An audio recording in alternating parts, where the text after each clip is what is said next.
Hi everyone, कैसे हैं आप सब। मैं राजन चौधरी आज हाजिर हुआ हूं एक नया वीडियो लेकर के। आज मैं बात करूंगा real estate consulting firm business की शुरुआत कैसे करें।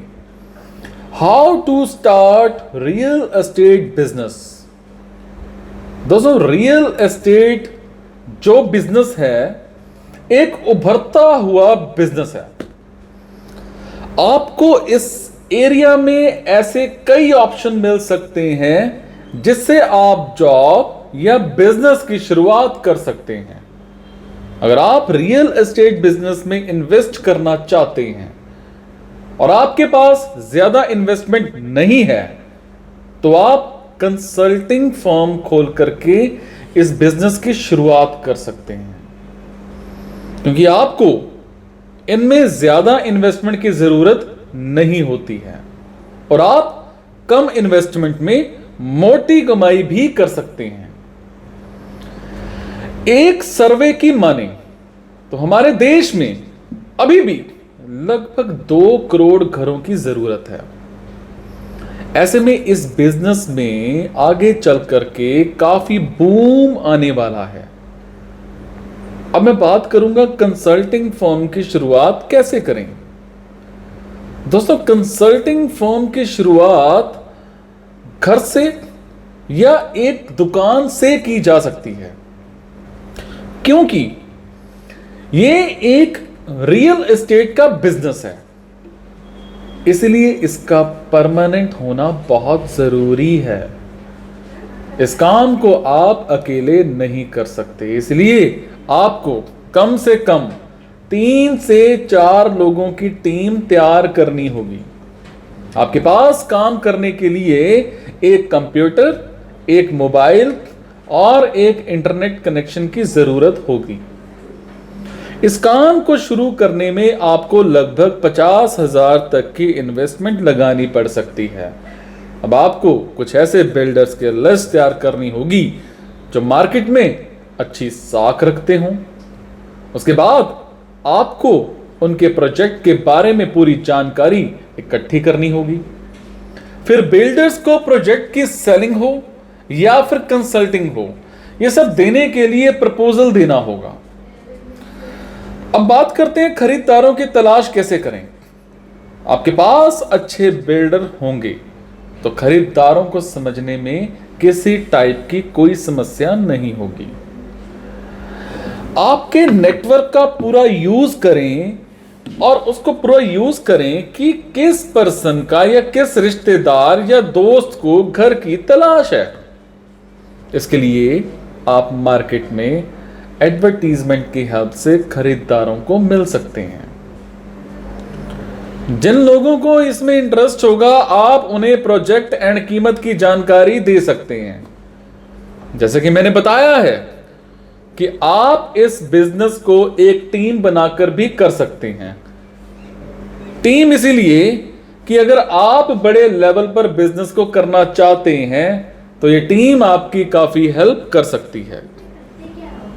बड़े लेवल पर बिजनेस को ले जाने के लिए आप कंपनी के रूल्स के मुताबिक अपनी फर्म को प्राइवेट लिमिटेड या फिर लिमिटेड लायबिलिटी पार्टनरशिप को लेकर के चलें, उसका रूप भी दे सकते हैं। ऐसा करने से लोगों को आपकी फर्म पर ट्रस्ट बढ़ेगा। अब बात करते हैं कंसल्टिंग फर्म में कमाई कैसे की जाती है। कंसल्टिंग फर्म का काम या फिर घर खरीदारों को सही प्रोजेक्ट की तलाश करना होता है, और जब घर खरीदारों को आपकी सजेस्ट की गई प्रॉपर्टी पसंद आ जाती है तो वो उसमें इन्वेस्ट करता है। उसके बाद आपका काम उस घर या फिर खरीदार को डेवलपर के पास ले जाकर के उसकी पसंद की गई प्रॉपर्टी को बुकिंग कराना होता है।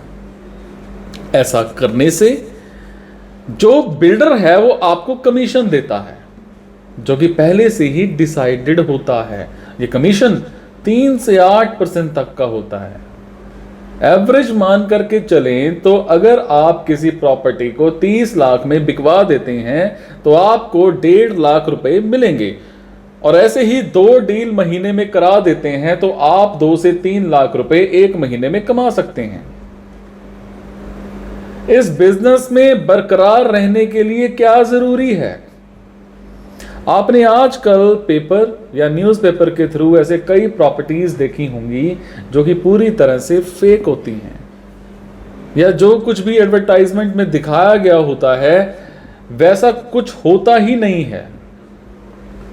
ऐसे काम उन छोटे कंसल्टिंग फर्म या फिर प्रॉपर्टी डीलरों का होता है जो बहुत जल्द पैसा कमाने के लिए, लोगों को ठगने के लिए इन्हीं चीज़ों को चुनते हैं, और इन्हीं लोगों के कारण कभी कभी अच्छी डील भी हाथ से निकल जाती है, क्योंकि खरीदार पहले ही कंसल्टिंग फर्म को डाउटफुल नजरों से देखता है। अब ऐसे में आपको बायर का अपने ऊपर ट्रस्ट बनाना सबसे इंपॉर्टेंट काम है। बायर्स की जरूरत समझते हुए उन्हें किसी प्रॉपर्टी की सही जानकारी अवेलेबल कराई जाए तो ना सिर्फ उस बिजनेस में सक्सेस पाई जा सकती है, बल्कि मार्केट में अपनी एक नई पहचान भी एस्टेब्लिश की जा सकती है। अब मैं बताता हूं कि इस बिजनेस में आने वाली समस्याएं क्या क्या होती हैं। समस्याएं, वैसे इस बिजनेस को शुरू करना बहुत आसान है, लेकिन हर बिजनेस की तरह इस बिजनेस में कंपटीशन बहुत ज्यादा है। एक बायर से कई कंसल्टिंग फर्म कांटेक्ट रखती हैं। इसके अलावा बिल्डरों में अच्छा बिहेवियर एस्टेब्लिश करना यानी कमीशन या फिर स्लैब लेना जरूरी होता है, क्योंकि बिल्डर ज्यादातर बड़ी कंसल्टिंग फर्म को ही ज्यादा कमीशन देते हैं, क्योंकि वो ज्यादा प्रॉपर्टी की सेलिंग करवाते हैं एंड बड़ी कंसल्टिंग फर्म कमीशन का एक हिस्सा खरीदार को भी देते हैं, जिससे प्रॉपर्टी की कीमत कम हो जाती है। और यही वजह है कि एक कंसल्टिंग फर्म कंपनी को बायर बहुत कम मिलते हैं। कई मामलों में तो कमीशन मिलना मुश्किल हो जाता है। बिल्डर आपको पहले ही फिक्स्ड टाइम पर कमीशन देते हैं, और यह कमीशन कभी कभी रुक जाता है या फिर मिलता ही नहीं है। अब कंसल्टिंग फर्म की शुरुआत करने से पहले आपको किसी ऐसे बिल्डर से कॉन्टेक्ट एस्टेब्लिश करना होगा जिसकी मार्केट में एक अच्छी साख हो, पकड़ हो, तब जाके आपका अच्छा काम चल सकता है। समझे? किसी भी तरह के सवाल या सुझाव के लिए आप मुझे नीचे कमेंट कर सकते हैं। Thank you so much. Be happy, मुस्कुराते रहो, मुस्कुराहट देते रहो। Thank you.